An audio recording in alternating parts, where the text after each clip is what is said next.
And now, stay tuned for the program that is rated tops in popularity for a longer period of time than any other West Coast program in radio history.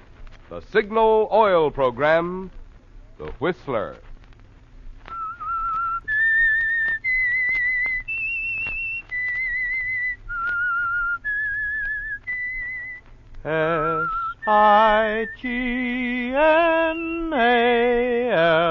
Signal. Signal gasoline. Signal, the famous Go Farther gasoline, invites you to sit back and enjoy another strange story by The Whistler.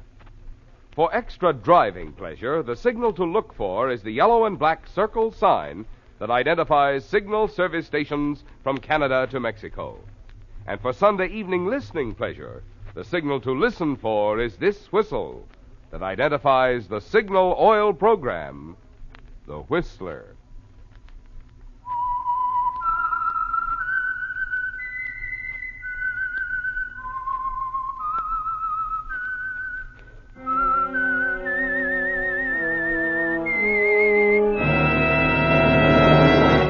I am the Whistler, and I know many things, for I walk by night. I know many strange tales hidden in the hearts of men and women who have stepped into the shadows. Yes, I know the nameless terrors of which they dare not speak. And now the Whistler's strange story. Incident at Pebble Cove.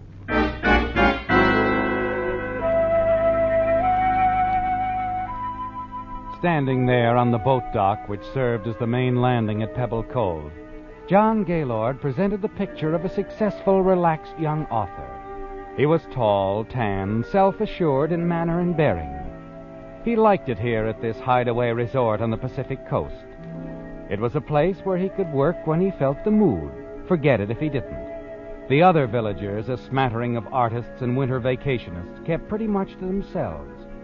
And when John did want conversation, there was always Steve Carson, a young constable who included Pebble Cove in his district. It was Carson's small boat that was approaching the landing at the moment, and John moved forward to catch the line Steve threw and made the boat fast. Yeah. Okay, Steve, I got it. Thanks, Johnny. Well, what brings you in here? Something official? No, just coming in. Pretty choppy out here today. Yeah, it's worse at Shell Beach. I went down to watch the outboards race. Good crowd? No, not bad. Come on, I'll walk you up to the house, buy you a drink. I better take a rain check. Gotta get back to the office. Oh? Just wanted to let you know I can't make that chess game we planned. I have to run up to Gorman. Oh. Well, that's 2 rain checks. Oh, by the way, have you met your attractive new neighbor yet? Attractive? You mean the new neighbor is a girl? That's right. Yeah. Surprised you tipped me off. Well, I'm different. I figure competition breaks the monotony. Okay. What's her name? Benton, I believe. Yeah, Peggy Benton. Peggy Benton? You know her? No. No, I don't. Well, the way you reacted... No, I don't know her, no. The name sounded familiar, that's all. Well, I'm sure you'll get around to making it sound more familiar. Good luck. Yeah. Thanks.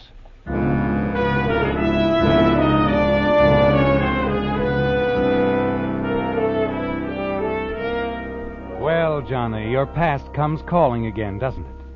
Changing your name from Harold Ferris to John Gaylord hasn't solved a thing. Peggy Benton, she's found you. And you wonder what it means this time. You watch Steve Carson's boat move away from the landing and walk back to the beach. The rising tide tells you that it's close to 6 o'clock. Not too late to make a call on your neighbor, and you're anxious to get it over with. As you reach your cottage about 100 yards from your own, you ring the bell and brace yourself to face it. Well, Mr. Ferris, I've been expecting you, Hal. Hello, Peggy. Well, come in. Neighbor. Or should I call you by your new name, Johnny Gaylord? That's what everybody else calls me. I like it. Well, may I fix you a drink, Johnny? No, thanks. Well, you don't mind if I have one? No, go ahead. Oh, thank you. You look so well, John. So very well. But I'm a little surprised. Oh? Yes. So many successful young authors have their pictures on the jackets of their books. You never have. Not, hiding from someone, darling. All right, Peggy. What do you want? What are you down here for? Oh, darling, are we going to talk silly or neighborly? You know what I want. More of the same. I can't give you another cent. Oh. When you're doing so much better than before, I should think it'd be easier. Peggy, I wish you'd leave here. I'm sure you do. You also wish I'd drop dead. I didn't say that. You're as obvious as your cheap writing, Johnny. But little Peggy takes good care of herself. Understand?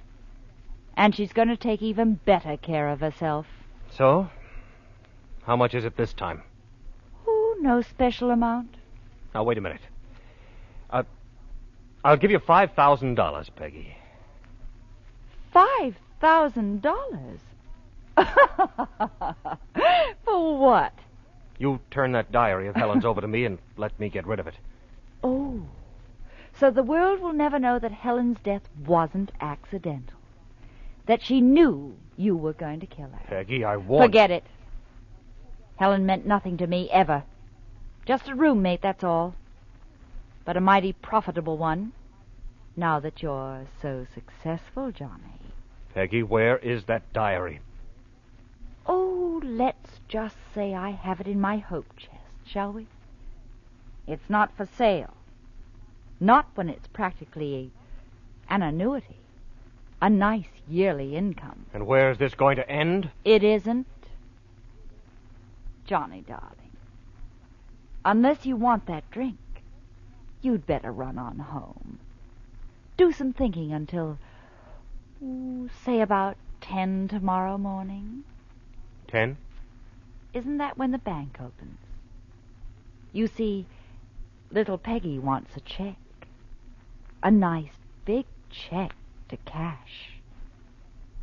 And you'd better have it ready for me.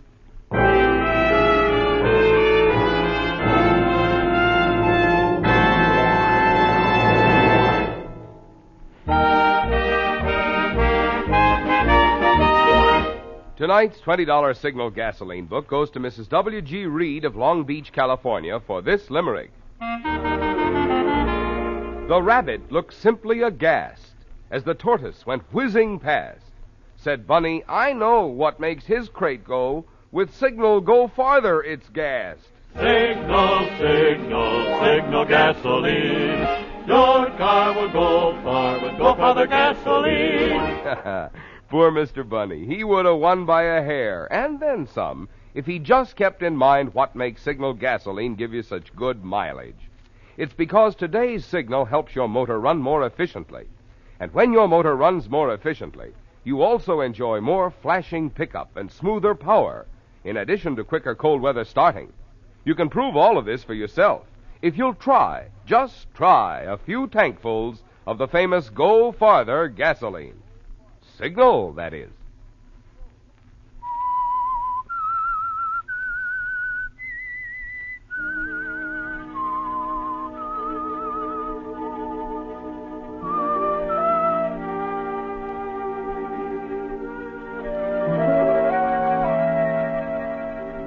Yes, Johnny, the past has caught up with you. Peggy Benton has traced you to Pebble Cove, and she's the same determined girl that you thought you'd left behind in St. Louis. Determined to make you pay for her silence concerning that oddly unsolved death of your former fiancée, Helen Walters. But you don't go to the bank the next morning, do you, Johnny? No. You're certain that Peggy will take her time, not risk upsetting you. She'll give you time to think, to realize that you must pay her because there's no other way. Unless, of course, you can get your hands on the diary of your late fiancée, Helen Walters. The diary Peggy is using to blackmail you. You've got to get it from Peggy and destroy it. That afternoon, you're pacing the living room of your cottage, thinking about it and wondering, when there's a knock on the door. Oh, Steve, come on in. I didn't think you'd mind Miss Benton joining us, Johnny. I've been showing her around, introducing her to some of the villagers. Oh, when I heard you were living here, Mr. Gaylord, I insisted on meeting you right away. Well, it's a pleasure. Oh, thank you. Everyone's so nice. And I suppose you know, too, that you've got the nicest constable here. I bet she says that to all the constables, eh, Johnny? Yeah. I'll get you a chair, Miss Benton. No, we mustn't stay. I've heard, Mr. Gaylord, how writers hate to have their privacy invaded. We'll run on. I only wanted to say how I've enjoyed your work. She's quite a fan of yours, Johnny. Particularly that murder story. The one about the man who killed his fiancée? The one where the police didn't even know she had a boyfriend? Oh, that boyfriend was pretty smart. What was that? Not one of the Dave Driscoll series? Oh, well, it was an old one, quite some time back. The girl, well, she left a diary or something. It named her fiancé and told how she thought he'd kill her. And it was just the way she died. Oh, it was terrific. I can see you guessed wrong on that one, Miss Benton. Huh? Now you've made Johnny believe you don't read him at all. Come on, we better go. Anyway, I've got to get back to the office. Oh, well, all right, Steve. Oh, but you do forgive me, don't you, Mr. Gaylord? There's nothing to forgive. Oh, that's fine. I'll see you again. Real soon. Yes, you will. Real soon. You watch them leave, walking down the path toward her own cottage. And suddenly you realize that you must get that diary away from Peggy. If necessary, you will have to use force, won't you, Johnny? Yes. You've got to get that diary which practically names you as a murderer. The opportunity comes several hours later, doesn't it? When the yelping of a small dog attracts your attention to the front door. You see that the dog, small and white, is tagging along at Peggy Benton's heels as she walks down to the beach for an afternoon swim. You slip out of the cottage and hurry after them. On the beach, a rock cave hides you from view until you can slip up to where Peggy dropped her bathing robe on the sand.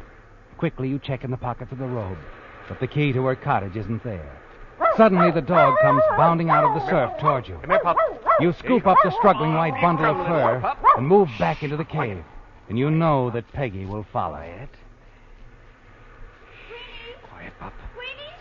Are you in there? Where are you, Queenie? Here, Queenie. Hello, Peggy. Oh. Okay, Queenie, you can run along now. Here, go fetch. You see it now, Johnny. The reason you couldn't find Peggy's keys in her bathing robe. They're fastened to her wrist on a small leather band. What is it, Johnny? What do you want? Oh, no, you don't. Don't worry, I'm not going to kill you, no matter how much you might deserve. Oh, you're hurting my wrist. Am I? Well, isn't that too bad, Peggy? It's these keys. I want them.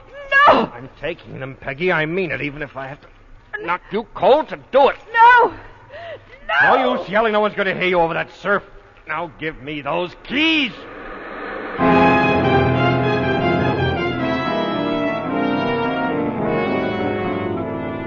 A few minutes later, after leaving Peggy lying back in the cave, where you hit her hard enough to knock her out for a while, you begin your search of her cottage, looking everywhere. Somehow you lose all track of time until nearly a full hour later, you hear the clock on the mantel. 6 o'clock. The tide's in. If Peggy hasn't come to, she'll drown.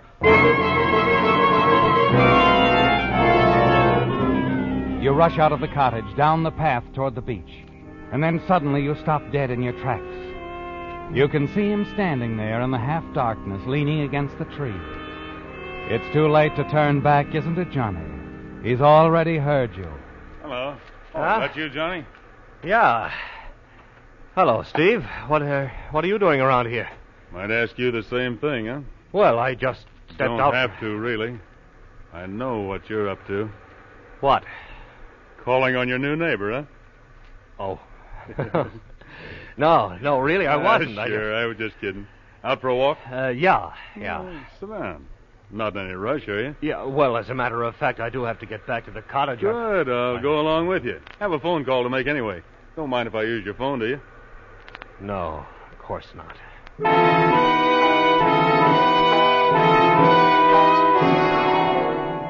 And so you start back for the cottage, away from the caves and Peggy.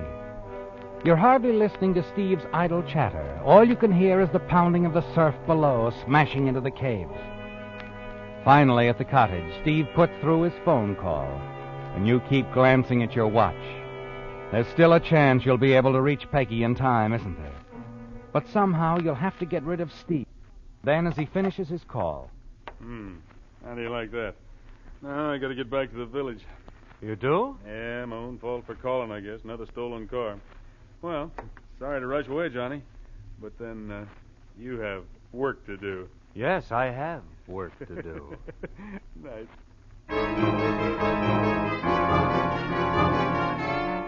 You watch him as he hurries away down the road toward the village. Then, as he disappears from view, you start down the path to the beach, running, stumbling, splashing through the surf. And finally, when you get there, the waves are pounding into the mouth of the cave. It isn't that you care what happens to Peggy. Actually, you'd be better off if she were out of the way. But not before you find out where she keeps Helen Walters' diary. The diary linking you to her murder. You plunge in and look frantically for Peggy. Peggy! Peggy! The waves seemingly grow higher and higher every moment, battering, smashing their way into the cave. Finally, you give up and fight your way out, and then up to a rocky ledge and drop, exhausted.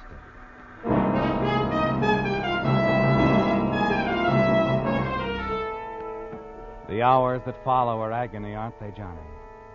It's the waiting through the long night, wondering if Peggy is dead, washed out to sea. Late the following afternoon, you go down to the village, and in the post office, you run into old Martin Hayes. Say, Johnny. You hear about the Benton girl? No, what? Found her body just a little while ago on the beach, about a mile from here. Drowned. Drowned? Yeah, the riptides. Pretty dangerous over that way. Too bad. She seemed like a real nice young lady.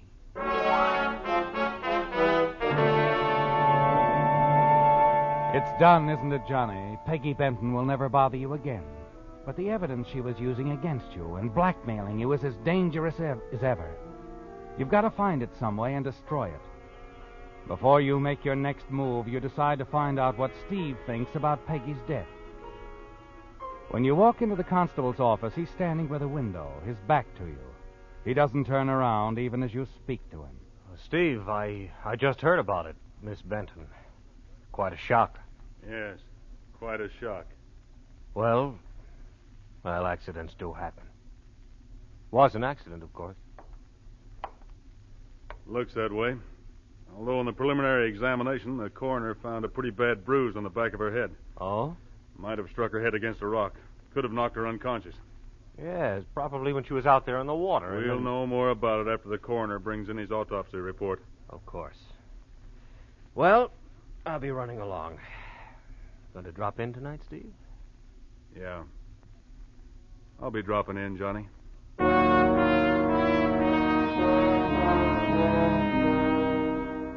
You're anxious to learn of the coroner's findings, aren't you, Johnny? But you're quite confident you'll be in the clear, at least of Peggy's murder. And it was murder, wasn't it? Even though you hadn't intended it to be.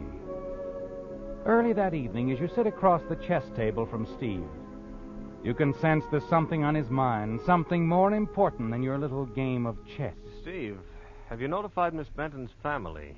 Doesn't have one, as far as we've been able to find out. You looked through her things, at the cottage? Well, there wasn't much there. She'd brought only a couple of suitcases with her. I got a hunch she had a place in town. Apartment, maybe. Mm-hmm. Your move, Steve. Oh, sure, yeah. An apartment, huh? Any idea where it is? Not yet. We have a tracer on it now. City police are looking into it for us. I'd like to find that apartment, Johnny. Really important? I think so. I'd like to get there before somebody else does. Oh, what do you mean? Oh, maybe it's just a long shot. A wild guess on my part. But I have a hunch Peggy Benton's death wasn't accidental. I see. The coroner's report indicates that she was dead before she hit the water. Oh? Well, then it wasn't drowning. Look, Steve, here's a thought. That blow on the back of the head you mentioned. Isn't it possible that Miss Benton was walking along the beach and perhaps slipped off the rock? Hit her head when she fell? Yeah. Sure, I suppose. And then when the tide came in, why... It could have happened that way, Johnny. But there's one thing that bothers me. What's that? I'm wondering about her keys, Johnny. Keys? I was talking to her just before she went down to the beach yesterday. She was wearing those keys on a leather wristband. The body was found, the keys and the band were missing. I got a hunch that when we find those keys, we'll find a clue to the murder. Huh. Sure move, Johnny. Yes, and you've got to move fast now, Johnny. You've got to get to Peggy's apartment before the police do. You're more than thankful when Steve leaves early, and the moment he's gone, you pull the keys out of your pocket. The keys on the leather wristband. You examine them closely. First is the key to the cottage. The next is obviously a car key, and the third, you can barely make out the worn markings on it. The Creston Apartments, apartment 10. Quickly, you drop the keys in your pocket and hurry out towards your car, glad there's only a 25-mile drive to town and Peggy's apartment. It's almost 10 o'clock when you arrive at the Creston and slip quietly into apartment 10. You go through each room carefully, then finally find what you're looking for, the diary Peggy was using to blackmail you. As you remove the rubber band around it and thumb through it, several photographs fall out and flutter to the floor. You pick them up, look at them. Snapshots of the three of you together, you, Helen, and Peggy. You put them in your pocket with the diary, and then slip out into the hall. But before you can lock the door, you hear someone coming up the stairs. Quickly, you step into an alcove and wait. Two men, one of them in a policeman's uniform.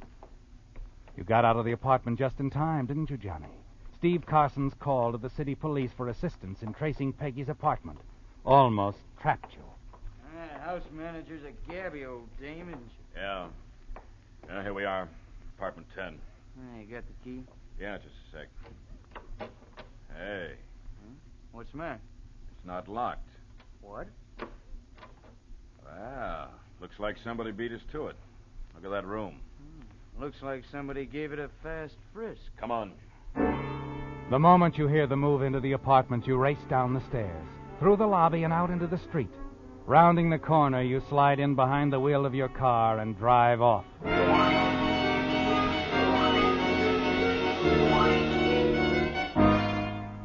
It was close, wasn't it, Johnny? As you reach the outskirts of town, the highway, you pull into a gas station. You want to be certain the police didn't see you leaving Peggy's apartment and aren't following. As the station attendant fills the tank, you keep an anxious eye on the rearview mirror. The police are nowhere in sight, and you're certain that you've given them the slip, aren't you?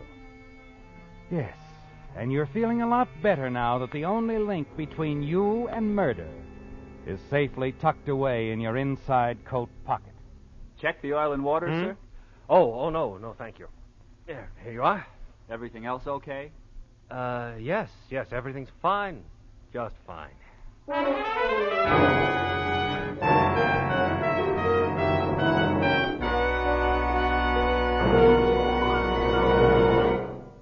Baby, it's cold outside. That's not only the name of a popular song, but also the reason many of you will soon be needing a new battery for your car. Naturally, you'll want to be sure you're choosing the battery that gives longest trouble-free service at lowest cost per month. So just consider these facts. You get up to 35% more power from a Signal Deluxe battery for quicker starting and to take care of the many electrical gadgets on your car. That's because Signal's microporous all-rubber separators hold twice as much acid solution between the plates. And you don't have to add water so often to a Signal Deluxe battery because of its improved design all-rubber case. As a result of finer quality construction like this, Signal Deluxe batteries last so long, they're now guaranteed a full 30 months on a service basis. When you take this into account, plus Signal's liberal credit terms and generous trade-in allowance for your old battery, you'll find you're actually saving money by choosing a Signal Deluxe battery, the extra powerful, extra long life battery sold only by Signal service stations.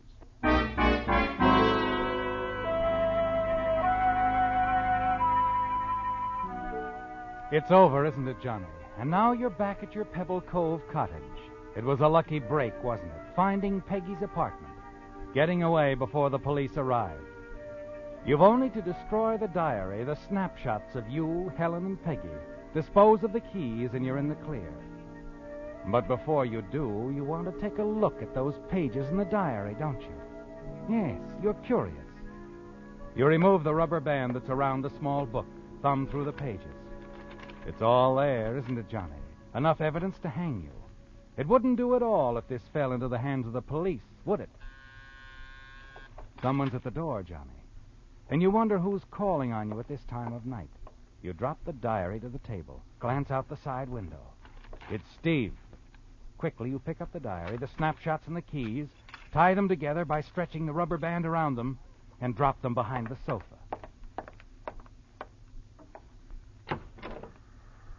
Hello, Johnny. Oh, Steve, how are you? Just passing by.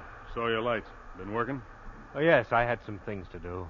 Just thought you might be interested in the latest developments. Huh? City police located Miss Benton's apartment tonight. Oh. Newspapers in town ran a picture of her. Apartment house manager where she lives saw it. Called police. I see. Looks like my hunch was right. The keys were important.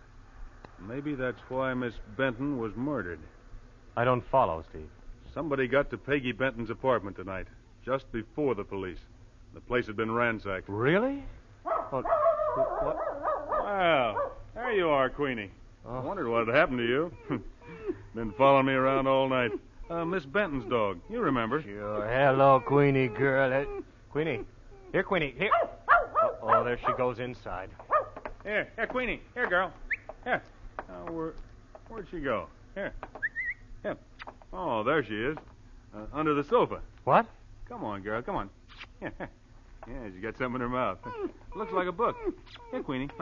That's a good dog. Here, let me see what you... Wait a minute. What's this? Miss Benton's keys. Why, Steve, I don't know how they could have got back... It's a diary. And these snapshots.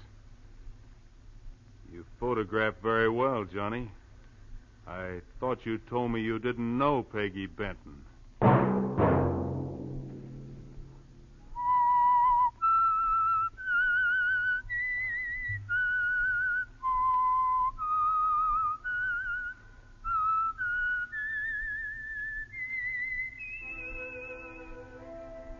Let that whistle be your signal for the Signal Oil program, The Whistler, each Sunday night at this same time. Brought to you by the Signal Oil Company, marketers of Signal gasoline and motor oil and fine quality automotive accessories. Remember, if you would like the fun of having your friends hear a limerick of yours on The Whistler, the address to which to send it is the Signal Oil Company, Los Angeles 55, California. All limericks become the property of the Signal Oil Company. Those selected for use on The Whistler will be chosen by our advertising representatives on the basis of humor, suitability, and originality. So, of course, they must be your own composition.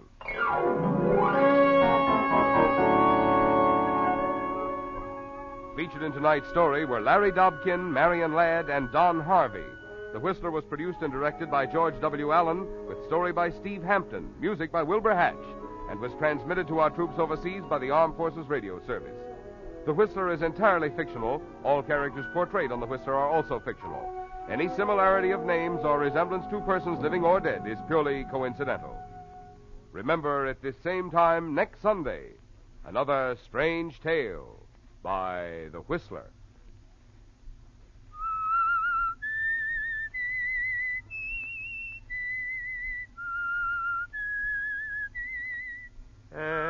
SIGNAL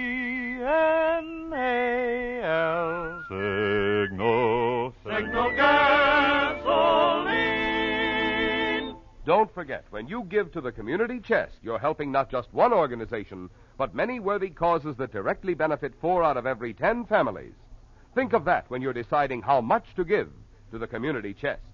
Marvin Miller speaking. This is CBS, the Columbia Broadcasting System.